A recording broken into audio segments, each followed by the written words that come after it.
Hey guys, welcome to the channel. Today I'm gonna show you how to create a bootable USB drive. First of all, what you need is an application called rufus. As you can see, it's on the screen. Now to get this app, go to your web browser and type in rufus. And the latest version, which has been updated last month, is 3.1.13.20. Now once you get this version, the next thing you need is a USB stick. Anything above 2 or 4 gigs will be fine. Now I'm going to plug my USB stick, which is an 8GB stick right now.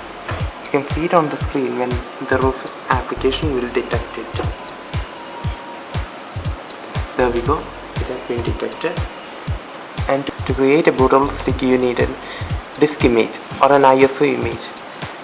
In this application you can see the boot selection. Here we go, disk or ISO image, and it will say please select. What you have to do is press the select button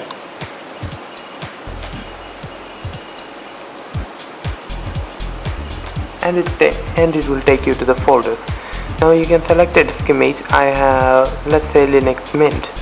Now if I click on this, the Linux Mint ISO image is being selected, and when I press start, the image will be detected and they will ask if you want to write in ISO mode or write in DD mode. DD stands for dynamic disk, and you usually want to write in ISO image. And let's click OK, and OK, it will format it. So if you have any data on that drive, it will be lost. It is starting the process, as you can see here.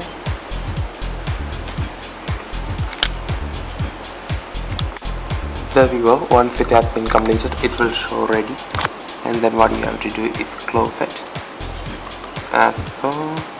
Oh sorry, did I press? Oh okay, I pressed the start button, cancel. What you have to do is close it, and then you can shut down your computer. Shut down.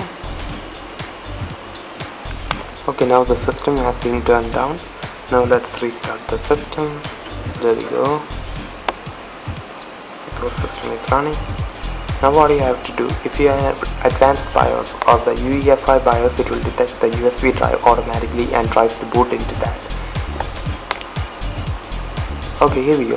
It already detected it. As you can see, it is in automatic boot in 4 seconds and it is booting to Linux Mint. Okay.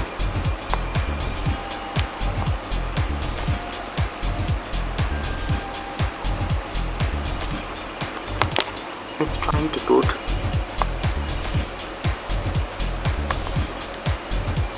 There we go, started it. Now we are booting.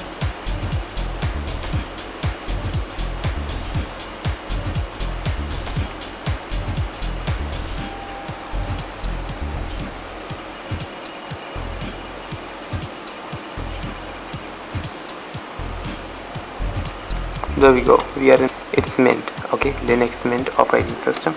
We are in the live user because we are using the USB drive as our primary disk or hard drive right now. So that now consider subscribing and giving a thumbs up if you found this video helpful. Thank you very much for watching.